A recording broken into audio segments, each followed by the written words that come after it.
Welcome to High Gluttony. I'm Gretchen. And I'm Becca, and we're two ladies on an adventure. Listen along every 10 days or so as we cook a dish we like, Quest about cannabis education. or chat with someone we respect. You can find more information about this episode at highgluttony.com. Thanks for joining us, Gluttoneers. Off we go. Let's get to it. Okay, I'm ready. I'm excited. I am using an indica pen today called Strawberry Dream. It does taste like strawberry. It's so good. I love it. And I've been sipping on some gin and clementine San Pellegrino. And I also just took some CBD tincture. So I'm feeling pretty relaxed. Definitely more relaxed than I was at our last recording. And I know today I have to stay calm for what we're making because the last few attempts we've had at this, it has not come out that great for me. So I'm staying relaxed, staying focused, and it's going to be awesome. I know it. Yeah, you got to make sure that the ingredients don't turn on you, you know. Always my problem, the ingredients fault, not anything I've done. No. I was going to mention something to you that I was like, I don't know if we've talked about this before. Did you know that like all measuring equipment is slightly different? So like if you have a set of measuring spoons that you like if you go someplace and like try to make your same thing someplace else, it probably will taste a little different because if you're using different measuring utensils than you normally use, it can affect things. So there are things in cooking that like you can't even control or you wouldn't think about making such a big effect. The actual measuring spoons that you're using being consistent. I just was thinking about that today when I was measuring my flour. It's like, this is my favorite measuring cup. Like, I wonder if Becca and I have ever talked about the fact that not all measuring cups are created equal. That's so interesting to me. It makes me think of shoe sizes, first of all, and it makes me think of ring sizes, which everything is supposed to be so consistent and it never is. I just want things to be consistent, but that's okay. Probably never going to get that. Now I know why it makes sense on like Great British Baking when something will be not significantly different from how they practiced it, but enough different from how they practice it. And there's an explanation of weather and a couple of other things, but really like, what is it? And now I know it's probably something like this. It's just not something that a lot of people consider, like that their measuring spoons would be different. Like you're like, no, they're a tablespoon. It's all 100% consistent. No, like even the fact that I have like 3 different types of measuring cups and measuring spoons, they're all different, like, and they'll have slightly different sizes. It may not always be your fault. Okay, thank you. Exactly. I didn't use the same size measuring cups. Is that why you prefer to weigh most of the time? That is why weighing is a slightly better method because it's consistent. You know, gravity is consistent. So far. I know there are exceptions to that too, but I think it's usually on other planets, not this one. We're just going to go with it. Yeah. You can trust that for now. Yeah. I saw you lift a drink though that looked really tasty. What is that? So this is a mixture of some of my homemade peach cello and a little bit of triple sec passion fruit puree ice cubes that I shook up and then added peach Waterloo to. So I'm calling it a peach passion fizz. What kind of ice cubes? Could you say that again? Well, regular ice cubes, but I also put some frozen passion fruit pulp into it. Passion fruit pulp. Okay. It looks so good. I love the color. It's like looks really refreshing. It is. I was mostly trying to make more room for more Waterloo in there because when I topped it off, I couldn't fit very much in there because I'd put a lot of booze in it. So apparently I'm trying to get drunk today so I can have another headache when I wake up tomorrow. Yay, round 2. But then I'm also going to have some jelly bean because I smoked that earlier and I kept having to stop my prep to have a dance party.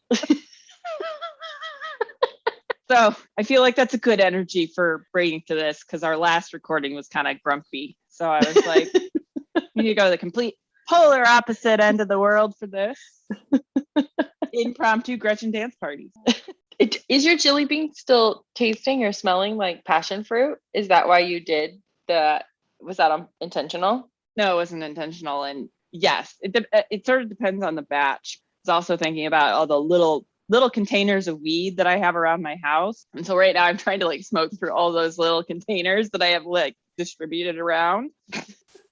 So this is an effort to empty one of them is what I'm doing. Just right one. here. We're recording this in late August, but it is going to come out right around the anniversary of our first release, which was, do you remember, Gretchen? September 20th. Well, what was the name of that episode? Oh! Sorry, I didn't realize what question I was trying to answer.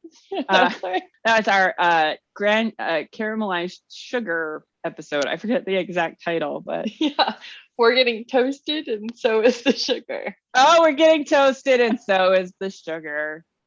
It'll be a full year then when you're listening to this, which is exciting. I can't believe we've done it. I'm super proud of us. And we decided that we wanted to do something a little bit challenging and fun. So we are going to get pretty baked today and roll out some dough. Pretty baked? Okay, well, I guess I better work on that. Hold on a second. Gotta be relaxed. Dance party relaxed, apparently, is where I'm going. Dance party relaxed. So what are we making today, Gretchen, while we're dance party relaxed? Zucchini ricotta ravioli. That's how it's written on my whiteboards. We're going to take it nice and slow today. We're going to also be doing a really simple red sauce. And I've always struggled with making pasta every time we've done it. So I have faith today. It's going to be great. I do love this sauce. I've used it for a couple of years because it's so simple. And one of my favorite things about it is that I don't really like the texture of onions. And so with this one, you get the flavor of onions, but you don't have that bite. You can use canned tomatoes, which I'm using. Couldn't be easier, in my opinion. I always get anxious when I share this recipe with people and kind of am like, heads up, it's a lot of butter. But most people are like, yeah, great. Thank you. So, duh. I think one of our high gluttony rules is going to have to be butter is its own food group. Yes. Salt, butter, other things. Other things. There's three. There's three food groups. So we're going to start with our sauce, which is a lovely basic tomato sauce with an absolutely crazy amount of butter in it that I am deeply, deeply in love with this sauce already. I haven't even tasted it and I was already like, yes, sold. I'm on it. Got it. Butter done. Butter done. I mean, tomatoes, butter, onion, salt, maybe was on the recipe even. Very good. Very easy. Very plain. Very simple. Had rave reviews on the internet. So, and from Becca. Becca was the main bringer of the recipe for this. I've gone on for way too long about the sauce. So let's talk about how we're going to make some pasta. Hopefully that'll go according to plan. Then we are going to make our filling, which is a zucchini and ricotta filling with or without nutmeg, depending on if I can find mine. Becca found hers today, so that's good. Oh, and there's also Parmesan cheese. And because I'm extra, I bought Pecorino Romano. So I'm going to put a little Parmesan and Pecorino Romano in my filling. That sounds good. And I'm also going to add onto the sauce, even though I know I should try it in its purest form first, but I have so many cheese rinds. So I'm going to throw some cheese rinds into my sauce. For the sauce, we're using a recipe from Marcella Hazan. And she was born in 1924. She passed away in 2013. She became a chef in America. I'll give you a little bit of background, but basically one of the quotes that I saw was from a profile done by her back in 2010. And this quote said, "When Marcella Hazan came to America, Parmesan cheese came in cans, and we'd never even met balsamic vinegar. Marcella is also known for bringing roast chicken with lemon to American cooks. And for a long time, it was called the engagement chicken." And I thought you'd appreciate the balsamic vinegar piece of that. We could let me go on about some balsamic vinegar. You love balsamic. A life-changing smell for me when I was in Parma the first time and I went to the balsamic place. Thank you, Marcella. Thank you. Marcella? I think Marcella. I'm pretty sure. I looked it up a couple of places. Of course, I saw it as Marcella and Marcella. I'm almost positive she said herself Marcella, but I could be wrong. One of the things she really did, though, was to bring the idea of Italian cooking as something simple and healthy. And so it was something that was not sort of just pizzas and pastas, that you would typically think of. It was these like roast chicken were kind of unexpected to what people thought of as Italian food at the time. And so she was actually a trained biologist and a teacher in Italy. And then she met her husband and they moved to America, which is where he was from. He was born in Italy, but grew up in America. And he was like obsessed with food. And so he would be talking about food all the time. He'd finish a meal and be talking about what his next meal was going to be. And so she was kind of like, I guess I got to figure out how to like cook because this is all he wants to talk about.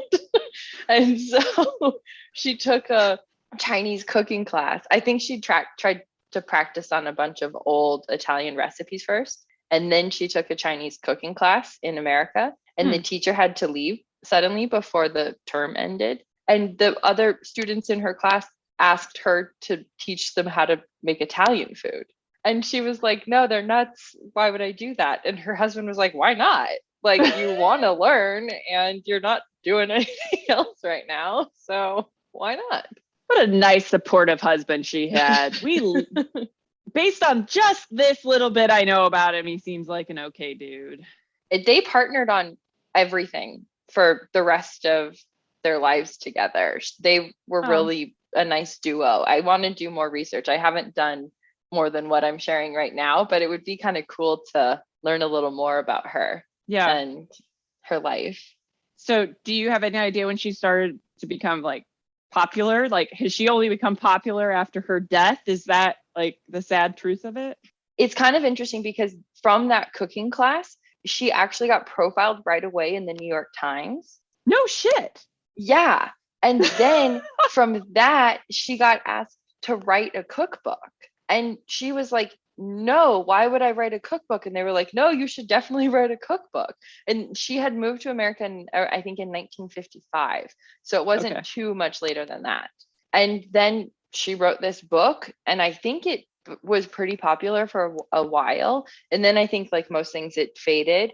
And then this tomato sauce was published in the New York Times again as like, everybody should have this under their belt sauce. Mm-hmm. And then it sort of resurfaced, and that's when it caught my eye. So I think now it's a lot more popular, but I don't really know the extent of how popular she was back in the 50s and 60s. But she is credited with a lot of sort of now classic, what we think of as classic Italian dishes here in America. I feel so ashamed of myself for not knowing anything about her. Like, for as much as I love Italian food, I mean, and maybe I've just come across some of her stuff and it hasn't really registered her influence, what her influence was. So apologies, I'll make up for it. I'm sure I'm going to go buy her cookbook right now. I think so. I won't be surprised when we start just swapping Kenji recipes or alternating Kenji recipes and Marcella recipes now.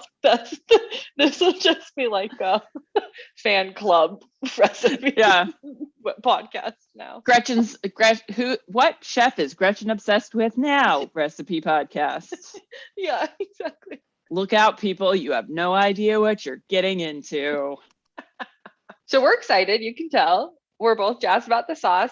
And then for the pasta and the filling, we're going to keep it in the family. And we're going to use a recipe from Marcella's son, whose name is, one second, Giuliano. How much do I love that fucking name, though? I'm like, that's like one of the best Italian names I've ever heard before. Giuliano Hazan. That's awesome.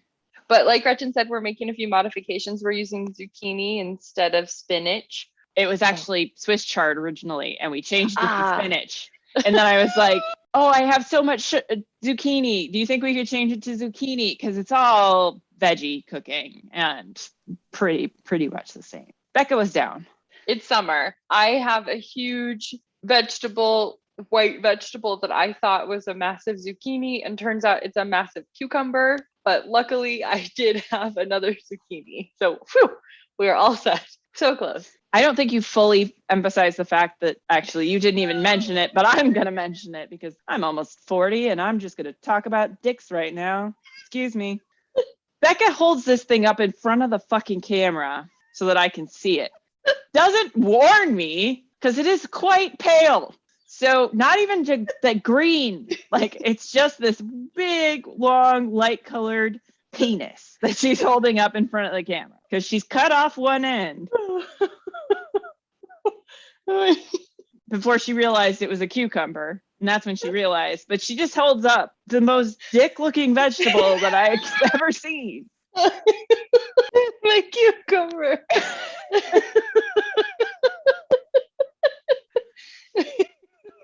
Thing.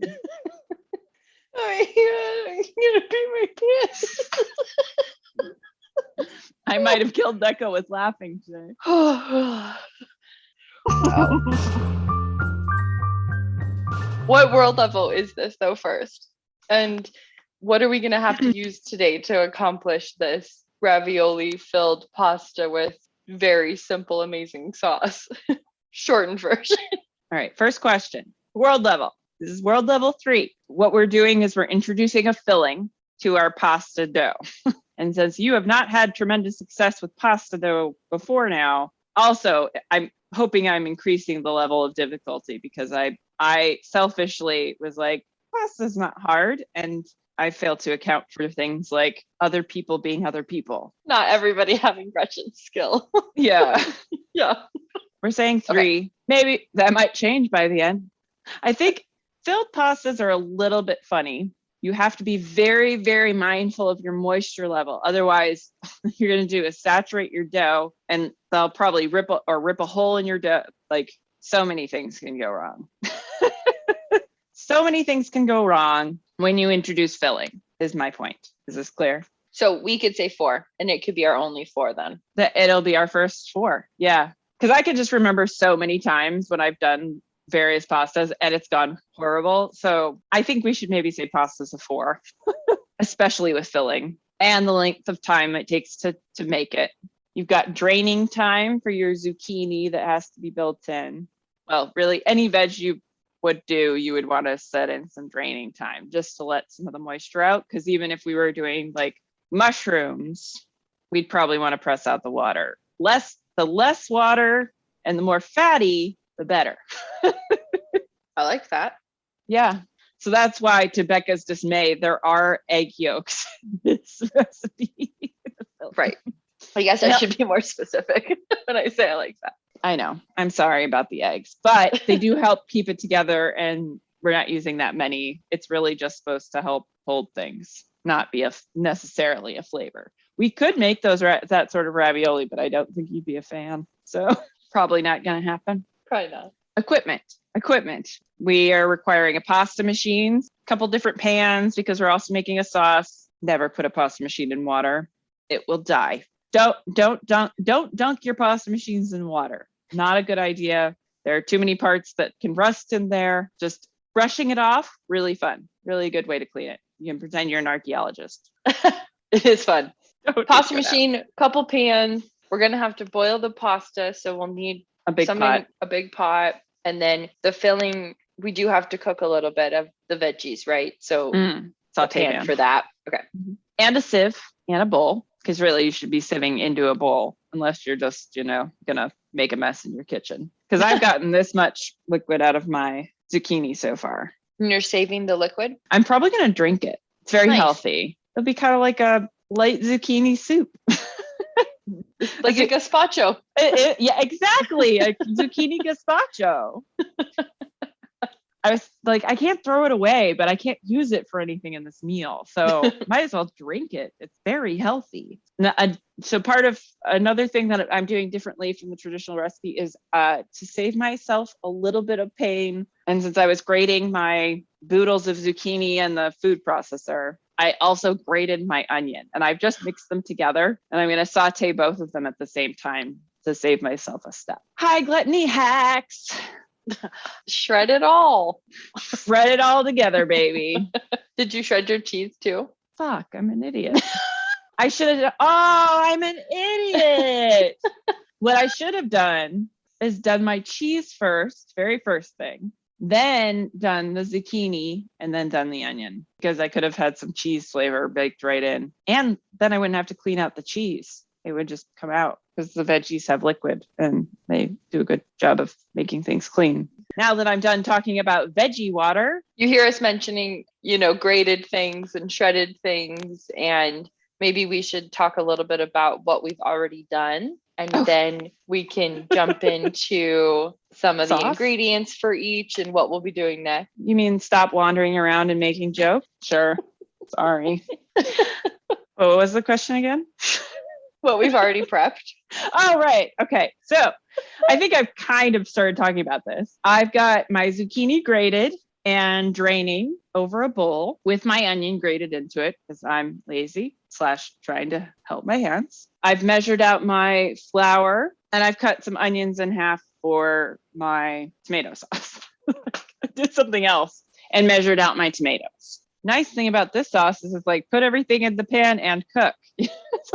Yeah, exactly. We've already mentioned the ingredients for the most part. It is very, very simple, but I'm going to break it out just a little bit more. For this sauce, we're using 2 pounds of fresh ripe tomatoes or 2 cups of canned tomatoes. I'm actually using crushed tomatoes. I prefer those. You're doing fresh tomatoes, right? Nope. Because my fresh tomatoes, I decided to use a freezing method to try and prepare them and then forgot about the fact that they would have to defrost before I could put them through the food mill. So I am using canned today. Okay, 2 cups canned tomatoes and then 5 tablespoons of butter, 1 medium onion peeled and cut in half. That's it. That's all you have to do. Peel it, cut it in half, and then salt to taste. We're going to throw everything in a pan and cook uncovered at a steady simmer until thickened and the fat floats free from the tomato. I believe it said about 45 minutes was what we were looking for. While that cooking is happening, you're mashing your tomatoes, but Becca's are already crushed, so she doesn't have to worry about that nonsense. So I will mash mine a little bit, but I do like a chunky sauce, so I won't be doing a lot of mashing. Minimal. You're a mashing minimalist today. Just today though. It's not today. And then salt to your preference, right? Salt to your preference, yes. I forgot the most important part. Taste your shit and see how salty it is. Taste your sauce. Maybe I should say taste your sauce and see how saucy it is. See how saucy your sauce is.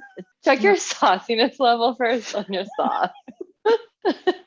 Is your sauciness level here? Is it a low sauciness level or is it a high sauciness level? I think today we're on the high sauciness level. I don't know what scale are you using. All right, so I'm going to go throw everything in my pan. 2 cups. I'm going to throw my rind in here. Here go my shallots, which I'm using in place of sweet onion, just because I had shallots I needed to use. Doing this on one of the smaller burners at the back. Might have to move it to the smaller burner if I can't get my steady simmer going at a proper level. Did you drain your ricotta? Oh shit, no, I didn't. Guess I should at least drain it a little bit. I didn't either. It's just been a measuring cup, and I looked over and I was like, oh fuck, that's a lot of liquid. And then I drained it a little. Yes, anytime you can say to yourself, that's a fuckload of liquid, you should probably drain your thing. That's it for the sauce. Should I set a timer for 45 minutes? Sure. Okay, pasta. I'm going to need you to talk me through all of this. I have an idea in my mind. Obviously, we've done this in the past, but if you could give me an overview of what we're doing with our flour and eggs today, which is all we're using for this, right? Just flour and eggs. Right. So I am going to start in a bowl just because I know how much of a mess this can make. How big of a bowl? I'm actually using a very stupidly small bowl not to make a point. I really did this on accident. And now I'm like, well, I don't want to change bowls because I don't want to make any more dishes. I will probably regret this later. So I've got my flour in the bowl. I've made a little well in the center. That was 1.5 cups of flour. Yes. I'm actually doubling my dough as per the usual. Oh, okay. I was like, your bowl looks really big to have that flour in there. Okay. And then I'm going to crack my eggs. I'm actually cracking them into a separate bowl just so that I can make sure I don't get any shell. Okay, so 1.5 cups of all-purpose flour in a bowl with a little well created in the center. So that's basically just like digging out a hole to the bottom of the bowl. And it doesn't even have to go all the way to the bottom because you're going to be working that egg in a little bit at a time. So you don't necessarily want it to get into the bottom of the bowl, if that makes any sense whatsoever. Probably not. Sure. Well, so leave a little layer of flour in the very At bottom. the bottom, yes. Got it. So and then 2 eggs, 2 whole eggs. And you said you're doing those in a separate bowl, so am I. Are you mixing your eggs together, or what? Are you going to drop them in one at a time? I put them all into the well that I made. Oh, so you put both of them in the well? Yes. Well, I say all because I have 4 eggs because I'm doubling mine. Okay, right. Okay, got it. Into my 3 cups of flour. I am using a fork to mix it together just to break it in, because you can use your fingers, and I definitely have done that before. But I do tend to prefer to, at this stage, just use a fork to get the dough to start coming together first, because it does make it a little less messy later when you go to knead it. So I'm just sort of bringing a little bit of flour in at a time and kind of running the fork around the edges, bringing it in, bringing it in, bringing it in, bringing it in. And when you say bringing it in, do you mean you're sprinkling it on top of those eggs and then kind of mixing the eggs up together with that flour? Yes. That's essentially what I'm doing. Okay. I'm just like kind of bringing the fork in and lifting through the center here and just sort of bringing a little bit of flour in at a time while mixing the egg. Okay. Got it. So to describe this, I thought it was like a sprinkling of flour, but you're doing a little bit more than that at a time. It's a bit more of a stir. Okay. And it is sort of falling out of my bowl. So I'm, regretting the size of this bowl. As predicted. So vessel size is important for what you're doing at all times. I think my problem in the past has been moisture. So I'm curious to see how it will be here with just the eggs and flour. Well, I'm hoping it works out better this time. Was the other time we did pasta earlier this year, like during a damp time of year? Or was that the 3rd time we made pasta? Well, let's see. We did last summer, we made our first pasta and it didn't go well. And then we made Monty in January. And that went better, right? But that went better. Yeah, that went fine. And then we made cacio e pepe. Oh, right. Okay. And that I thought was great. And then the noodles like welded themselves together. I could not separate them. Still a little too much moisture in the air. I'm using my hands at this point. It's very dry. Yes. Okay. Yeah, mine's pretty dry, but I have a feeling it's going to come together, and I'm about to dump it out on the counter because I'm getting to that point where it's not going to be quite as messy. There's a lot of flour that's not at all connected to the rest of the dough for me. Now, I think in the recipe, it said that was fine. Like you can use it when you're rolling the pasta later. I would just keep kneading for another minute. In the bowl? Yeah. Okay. Because I think we're looking at kind of a similar amount. Yeah, mine's stiffening up some. You'll feel it start to stiffen. And that's the point where I'm going to sort of run my hands under some water and then start kneading again. Because I'm going to that way you can add water really slowly and just get the right amount. That's partially because you don't want to add too much water. You have the opposite problem. Yeah. Can you walk us through this a little bit more? So we're going to knead it a little bit until it's at what state? So it's going to be sort of elasticy and fairly smooth, like one solid piece. So mine's still pretty shaggy. Mine's not combined at all. Okay, so you might need a little more water on your hands. Okay. I might have to go with a little more water on my hands because it's pretty stiff. It's all the wildfire smoke this time. It's making everything really dry. Ugh, awful. And we're kneading and kneading and kneading and kneading. Yeah, mine's still pretty shaggy. I finally took mine out of the bowl. Oh. There was just... No, stop. Wait, I have to tell you what I thought you said for a second there. Okay. Because it's really funny. I thought you said I took my nut of the bowl. The nut of the bowl. I Bull. took my nut of the bowl. Bull. I was I took my nut of the bowl. I was like, whoa. Wait a second. What is happening today? Whew. So yes. Oh Yeah, okay, so now you are also out of the bowl. Yes. Mine's pretty dry. And some more kneading. So mine's not completely smooth, but it's definitely kind of getting there. Okay. And so I'm going to let mine rest. I think it's interesting there's no salt in it. And we did use water, and I don't remember it saying that as an ingredient. Well, we are only using water because dry. Oh, okay. Because the dough was dry. I don't think he mentioned that in the recipe. And how long are we going to let this rest? 30 minutes. Covered, uncovered? Covered. You can wrap it in plastic wrap or just put it into a container. I'm going to give my sauce a stir here and do a little mashing. Probably should have gone the crushed tomatoes route myself. I love the crushed. Mine's simmering a lot, so I'm going to turn it down a bit. So next, we're going to get into our filling.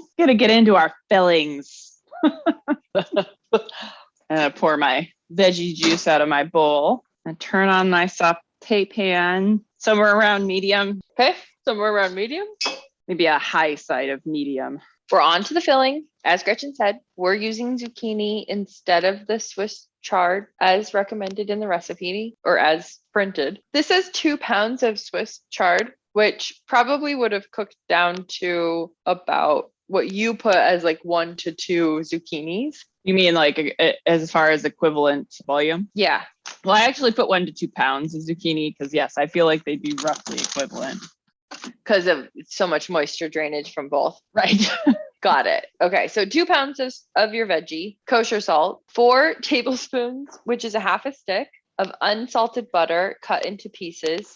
I need to do this. 1/4 cup of finely chopped yellow onion, 2 ounces of prosciutto, finely diced. I'm not using prosciutto. Gretchen's using prosciutto in half of hers, but she's doubling. So she's using the full amount of prosciutto, just in one version. 1 cup of ricotta. This says whole milk. Gretchen accidentally has low fat. We'll see how it goes. Gretchen's going to cry later. Yeah, more cheese, other cheese. Yeah. More cheese. Yeah, I'm going to add cheese. Extra and other cheese. So extra and other. And then 1/2 cup of finely grated Parmesan Reggiano cheese, and then a little more for serving. And as Gretchen said, she's doing both Parmesan and Taleggio. Nope. Right? No. What was Pecorino. What were you doing? Oh, Pecorino. Pecorino. And then 1/8 teaspoon of freshly grated nutmeg. What's the nutmeg status? I don't feel like I'm going to find it. Where are you? Where are you, nutmeg? Why have you forsaken me? Come to her, nutmeg. Come to her in her hour of need. And then egg yolks is the last thing. Right. 1 large egg yolk. And can you talk us through then what the steps will be, overview of the filling? We grated our zucchini and maybe our onion, depending on what you did. Minced. You minced it? Yeah. My grater, I don't have a good grater for an onion. It just mushes it and it's stupid. So I just minced it. So but you mixed your onion in with your zucchini, right? Or yes. No? Okay. I did. So mix those together. Then we're going to saute them in some butter. Then we're going to put it in back in the strainer to drain and cool. Once it's cool, we'll mix it with the ricotta and the other cheeses or cheese, salt and pepper, nutmeg, egg yolks, all together in one bowl. One big happy family. And then we're going to let that sit until we've rolled out our pasta. Did you already put yours in or are you just stirring your tomato sauce? I put mine in. Oh, great. I thought you put yours in. Okay. Nope. I was waiting because I thought you weren't ready, but here I go. Well, that's like the first time I've been ahead of you. I did want to cook my onion just a little bit more too. So okay, that's probably a good thing. All the butter goes in with it? Yes. All the butter. It gets all the butter. This dish has a lot of butter. Salt here? Yes, you can put salt in here because it'll just help draw out the moisture. So I actually salted mine a little bit already. Oh, nice. Right after I grated it to help draw out some of the moisture. That makes sense. Is yours turning a kind of pale color? Or I guess what color zucchini did you have to start? I had green. Okay. I think it's getting more vibrant, but yeah, the color is pretty light because the interior is such a light green that the skin doesn't add much pigment. Curious, I didn't weigh my zucchini to start with. To start it, got a starting weight. See what I end up with, how much moisture was removed. That's a fun Gretchenist experiment. Wish I'd thought of that next time. And okay, so what are we looking for here? We're still going to drain it again, so we don't want as much moisture removed as possible, but allowing for that some moisture will still drain. Right. So mine is starting to dry out a fair amount. Aren't we then just draining out the butter? Not necessarily. Okay. But I wish I'd thought of that before now, because then I would have maybe just softened the butter to room temperature and mixed it in with the filling. After this is done, you mean? Keep it as a separate step? Because I am using a non-stick pan, and for the most part, the butter is like your fat to coat your veggies. So I've got kind of a mushy. I may not want to grate it quite so fine next time. I thought that was a great idea. I mean, it's not exactly like if we were doing this with a green or a spinach that the structural integrity would be paramount, but I might have wanted just a little bit more structure. It's too mushy. I'm not sure yet. Yeah. It is you can still see some good fibers in there. I'm nervous because this whole thing is basically a mad Gretchenist experiment. So totally. I know. I'm using a non-stick pan too, and I think just because it didn't have as much zucchini, I probably shouldn't have used the full amount of butter. And I guess it's fine to drain that out, but I don't want to lose that butter. But it looks pretty oily. And I don't know how much moisture will actually come out as part of it. I'd rather my filling be a little too dry than too wet, because too wet is a disaster. Got it. Waiting to happen. Even if it's butter. Even if it's butter, because butter does actually have water in it. Right. Mine's a big mush pile too. I mean, I sort of knew that was going to happen. We are talking about cooking this down, and it is sort of the point because you want to make sure that you can make a smaller amount of filling. Mm-hmm. And no Parmesan goes in now, right? That's later. You want to at least let it cool down some. So I think mine's cooked enough. I'm going to take it out of the pan and put it back in the strainer. I'm going to let mine cool for just a minute before I put it in my strainer. My zucchini is not very cool. I just stirred it a little bit because it's still pretty warm. I'm getting out a sheet pan and putting some parchment on it to put my finished raviolis on. Okay. See if I have any semolina flour. I think that was something we also were like, oh, we need to make sure you get that this time. And I totally forgot. I did too until you just said that. Our sauce is still going. Mm-hmm. Our filling is cooling. Our dough has been resting for how long would you say now? Oh, at least half an hour. And you've got a sheet pan out. I'm getting one out right now, lined with parchment paper. And you said that's to let your pasta dry, or? Well, it's to keep the pasta from sticking to your pan. But it just sort of helps keep it's got a larger grain than flour, so it doesn't stick and get integrated into the pasta quite as easily. So you're not ending up with a gummy spot. Wait, sorry. So why the sheet pan? Just to lay them out, because you can't stack them on top of one another. Got it. And then the parchment is to help with it not sticking to the pan. Right. Okay. As well as the sprinkling of semolina I just put on there. So should I put some all-purpose flour on it? Yes, you should. Okay, then. 1 second. What's going on with your dough, Gretchen? So I'm looking at it. All right. It looks like it's rested some. Might still be a titch on the dry side. So my gluten is stretching nicely. It's smoothing out really quick. I'm just doing a little bit of another knead on this to strengthen that gluten. So you put your dough back is it on the sheet pan? No, I'm on the counter, just on the counter kneading it. Oh, okay. And there's flour on that? Not right now, because my dough is pretty dry. Okay, got it. So I'm just kneading it straight on the counter. And then what final texture are we looking for here? Stiff but smooth. So mine's pretty much there. Sort of looks like you might have the right texture too from your body. Does it feel pretty stiff? Yeah. Good. I think that's good because you're gonna need it some more when you put it through the pasta machine. Got it. So I would maybe cut this into quarters. So have you made any type of filled pasta before? Monty, Oh God, we got to make our filling. we got to mix it. We were supposed to talk about ricotta. Oh, shit. Okay, so I'm putting mine back in the bowl to rest a little more. So let's talk about ricotta. Gretchen's Did You Knows?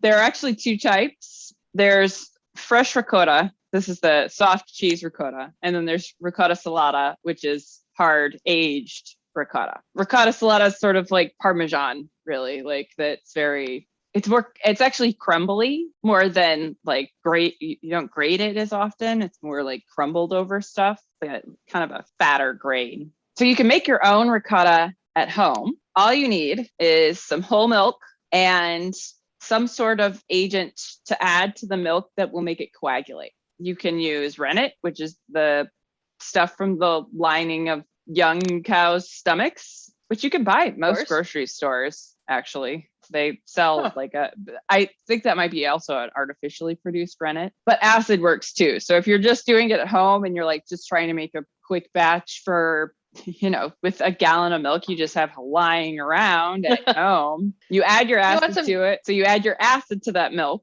let it sit and stir it together. And what will happen is the curds, the proteins will start to coagulate together and precipitate out of the liquid water part of the milk, which is the solid part is your curds, and then the liquid part is your whey. So whenever you're hearing about whey, that's the liquid part of that they separate out of milk to make cheese. You can do whatever you want with the whey. You can drink it, dry it into powder, whatever, because they make a lot of whey powder shit. Using either like a flour sack type towel or cheesecloth, if you've got cheesecloth just hanging around like I do, you can then put the more solidy parts into that and let it drain a little bit more. And that's how you get fresh cheese. So fromage blanc is basically the French version of ricotta. It's a pretty common thing. People made it all the time. So lots of regional varieties. Yes. Awesome. So I think my zucchini's cooled enough where I can add the cheese without being concerned. Okay. I've had a fair amount of drainage. Zucchini's still kind of wet. I could have gotten it drier. I see. I'm wondering if I even really needed to go through the cooking step. If I should have just left it raw because it would cook in the pasta when it was boiling.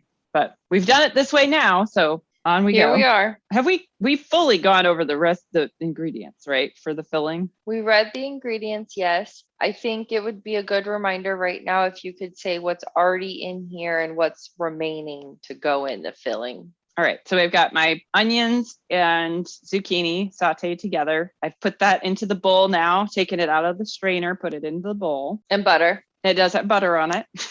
Next, I'm going to add my ricotta and my Parmesan pecorino mix of cheeses to this and season with salt and pepper. Mix it together really well. Then if I'd been able to find my nutmeg, I would have added my nutmeg and also then add my egg yolk. And salt and pepper if I didn't say that already. But so now I'm mixing together. There's just the cheese so far. I mean, it's not the end of the world if you've thrown everything else in there. But I've only done my ricotta. I'm adding my Parmesan now. Okay. Oh, yep. Then adding that cheese just cooled it right down. I'm going to add more. Oh, what a surprise. I'm going to use all the cheese. Shocking.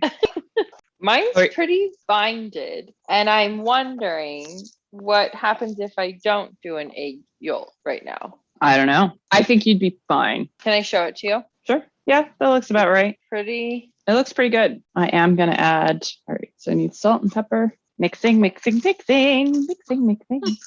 My filling's a little on the damp side, so I'm slightly nervous about this, but the fact that my dough is on the drier side might make up for it. A fine balance at the end. Yes.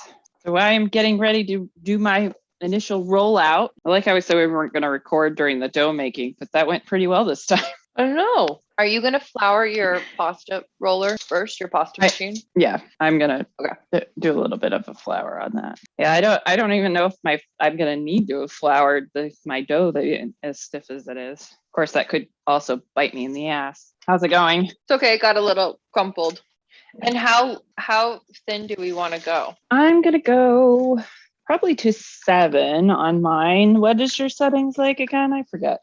Okay, so it's 6 to 1 and 6 is the biggest. So I'd probably go to a 2 for you, maybe. Okay. Would have been a really good idea to go back and review the other episode now. So I remember what we did. But no, I didn't have time. Yeah, what? Go back and review old episodes. Would that there was time. And remind me about how many times you want it to go through on one setting before you switch to another. Maybe 2. Really, I might stop at 6, which I think should correspond with your 2. Okay. It's getting kind of thinnish. Like I can see the color of my hand through the pasta. So I don't think I want to go much thinner than that. Mm-hmm. Yours is much longer than mine. Remember, I doubled. So a quarter of mine is like half of yours. Oh, because you still quartered your double amount. So I cut my thing in half, and I really should have cut it in like actual half. So I've got one that's slightly longer than the other. What I'm going to end up doing is making squares. And so I'm going to just take this second part and flip it up over on top of the first half. I'm going to put my filling on this side and then pull this one up over the top of the fillings and then seal them together. So you'll put your filling on the lower half and then put the top half on top of the lower half. Yes. And then cut it into the ravioli squares. Yes. Okay. So I need to roll out my second You're going to layer. do a second piece. Yeah. Yeah. Got to put my pasta machine back to the big setting. Really, I have no idea how much extra like filling I've made here. Like I just made like unknown quantity of filling. So who knows if this will even accomplish, like if even this is enough pasta for what I've got made here. I'm not sure. We'll find out. Have I forced you to get portion scoop yet? No, but I know it's on the list. I'll send it to you as your housewarming gift and when you get to Vegas. Woo. So I am about to execute my flip. Oh, you're fast. Portion scoops, baby. Portion scoops. So rolling out my second layer. Yes, it helps when I've managed to accomplish the rolling part. This is when the conveyor belt style kneading really shows what it can do. So I am trying to make sure that I go around as closely to the filling. I'm sort of pushing the filling down to make it a little bit a lower mound. Okay. And trying to make sure that I'm getting, pressing out any air bubbles that might be under there. Just want to make sure, try and get any air bubbles out as much as possible. And then kind of press from close to the filling to the outer edges. How much filling is going in here? I know you have a portion scoop, but it's about a tablespoon, I think, what I'm putting in here. Maybe a slightly more than a tablespoon. Because the way they do portion scoops is by ounces, usually, I believe. They have like some weird numbering system to them that I forget how it works. How many did you get per sheet? I got 1, 2, 3, 4, 5, 6, 7, 8, 9, 10, 11, 12, 13, 14. So I got 14 out of this first roll. Okay. And you can make, ravioli can be really any size. We used to, at one of the places I worked, made a raviolo, which was basically just an enormous stuffed pasta. So that is also an option. Yeah, mine are going to be big. I always accidentally make big stuff. Well, maybe I'll do a little more filling here. But you said to flatten it a little bit before you flip? No, after. I usually flip the thing over and then, and then I sort of like tap down the top of it a little bit. Just to spread it out. I might have a bit of a challenge cutting between the mounds of filling. And then I'm just going to do another, once I've cut out my square, I'm going to push the dough together a little bit more. And then trim down the edges a little bit just to make it a little prettier, make it sort of symmetrical. Save my little dough scraps and see if I can get some extra dough out of this. May end up having to do this for quite a while this evening. May have to make more pasta. Oops. Or the fillings going in the freezer for later. We'll see. There you go. Yeah. And what are you using to cut? I'm just using a steak knife. The smarter thing would be to get my pizza cutter out and cut with that. Oh, should I get my water boiling? Oh yeah, you can. Salted? Especially since our dough has 0 salt in it. You definitely want to make sure there's salt in there. I'm cutting my first batch. It's only 5. Whoop, they're big, guys. Definitely going for the raviolo. Yeah. You're like, oh, that's acceptable? Okay, not a problem. Got it. And then I'll roll out my next 2. Yep. All right. Yeah, I'm going to go get my pizza cutter too. You made it look so easy when you did it like that. It's like, what am I doing? Yeah. Why am I being The pizza- silly? Pizza cutters are so fun. It's like any excuse to use a pizza cutter. Mildly concerned right now. About This particular one I'm pressing together right now, the dough is starting to come apart. So I'm like uh-oh. a little nervous about structural integrity here. My next two are bigger than my first two. Thrilling update over here. So consistency might be something you'll be working on with your pasta at some point. I don't know how to quarter, apparently. Oh, you just mean like I'm sorry, I was thinking the ravioli size was different, but you're talking about the actual dough. Like yeah. Mine are starting to stick to the counter a little bit since the moisture from the filling is kind of seeping into the dough some. So I'm just peeling them off and flipping them over onto the top side. Got it. Oh no. That one might have a weak spot. And how long will they boil? Maybe 3-4 minutes total. What's the I don't really know how to describe this, but what's the boil type? Is it like a light boil or a more like rapid boil? Like, do you want a lot of foam or? No, no, I guess I would go for more of a gentle boil than a rapid boil. Okay. Now, ideally, when you're pushing these together, you're sort of trying to make the dough become one piece around the outside of the filling. So you're really trying to get these two pieces of dough to be like one piece of dough. I see. I have a theory that if you push them together and then cut, it makes it better, but I can't prove this. I see. Well, I've got quite a bit of dough around my filling, so I'm just kind of like really pushing it together. Mine are massive. I'm on my last notch here of this dough, and this is my last quarter. All right. Oh, wow. Go you. Yeah. So when you don't do things in bulk, it doesn't take 8 million hours. Huh. Who'd have thought? Weird. I just finished my first 2 bits. So, or my first quarter of rolling. I just finished Wow, really? Yeah. Whoa. But you'd already rolled out a bunch and done. Oh, yeah. But you just finished that full quarter. Right. Pressing and. Wow. And, yeah. When you make them smaller, it definitely. Yeah, that takes time. Takes longer. Yeah, I can see that for sure. So how are you feeling about this attempt at pasta dough? Better so far, but I don't know how to. I mean, they're gigantic, and I'm not sure how they're going to taste. So, did you taste your filling? See. Yeah, I mean, the filling's really good. Okay. Well, then it's not going to totally suck. Yeah, I don't think it'll totally suck. How's it going with you? Well, I'm just portioning out my next round to fill. So it's going to be a while for me. I don't think I need to keep you all here since I feel like you're pretty much done. So I guess we will just finish up on our own and check back in later after we've eaten it. We've enjoyed it all. I think that seems like a good idea. So I was all like, right, then. So let's call it. Let's call it a day. Transition music. Gretchen singing. Rolling out the dough. It's gonna make some raviolis. That was terrible. That was so bad. That was wonderful. I love that. That was amazing. I'm so proud of you. We're time traveling again. We've just hit record in the future.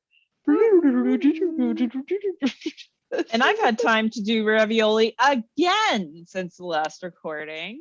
My ravioli turned out fantastic, as usual. I did like my first batch a little bit more than my second batch, only because I added the pecorino romano to that first batch, which I gotta say, I'm on a real pecorino kick right now.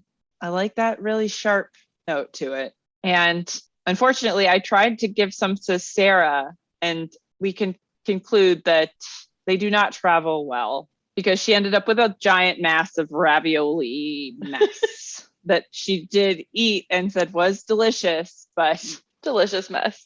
If you've taken them out of the freezer, you better be putting them right in the pot. So I will know that for the future is to go ravioli, especially if it's been frozen, really, really rough. Real mess. So delicious no matter what, no matter how they traveled or not, still delicious. Mine were delicious also. And you'll remember they were massive, which was great and made it hard to eat more than a couple. So my big, giant, like almost plate size ravioli were really good. That's amazing. I didn't use egg. You didn't use egg either to seal. Mm-mm. And it worked great. It was awesome. I'm so glad I didn't use it. So water works perfectly well. You know, it's really more of the making sure you've really pushed the dough together so it makes a kind of a cohesive piece all the way around. You got to get that good press on the edges. But also your huge raviolis really did me in because I was jealous of how fast you were done. And I made ravioli for a while after we stopped talking. So, oh no. And you made a double batch. And I made a double batch. So I actually had to stop at a certain point and save some for the next day because I just couldn't do it anymore. I bet that was a lot. I felt like it was a lot, and I only did like 8 or something. No, it was more than that, but yeah. Unfortunately. So pretty easy though, really delicious. Loved it. I would make each component of that again, and I would make it all together again for sure. Excellent. I was gonna say hat tip to the Hazan family. Right? No kidding. Now that we've learned all about them as well. Did we talk about my cooking experience at the Airbnb we stayed at? Did I talk to you about this at all? Mm-mm. I went into this Airbnb thinking a family lives here. They'll have some cooking equipment, you know, maybe not everything, but I expected a certain level of things. But I was dumb because I really should have brought like my hand mixer with me. But some reason I didn't. I also brought 4 boxes of shit with me to this weekend. I think at a certain point I was like, I just can't bring any more stuff. Like I have to just deal with it. Like maybe I don't need the hand mixer. Next time I will bring the hand mixer. You shouldn't have to take 5 I was like, they're gonna think I'm insane because I have 4 boxes of stuff. I mean, part of it was food, so it's not like all of it was equipment. Sure. But it was definitely like 4 boxes of equipment and food. And a laundry basket. I mean, one of my boxes was a laundry basket. So okay. And you were feeding 4 people for a weekend. So that makes sense. That's reasonable. I mean, I brought my pasta machine because I was like, that's an unreasonable ask for a rando, you know.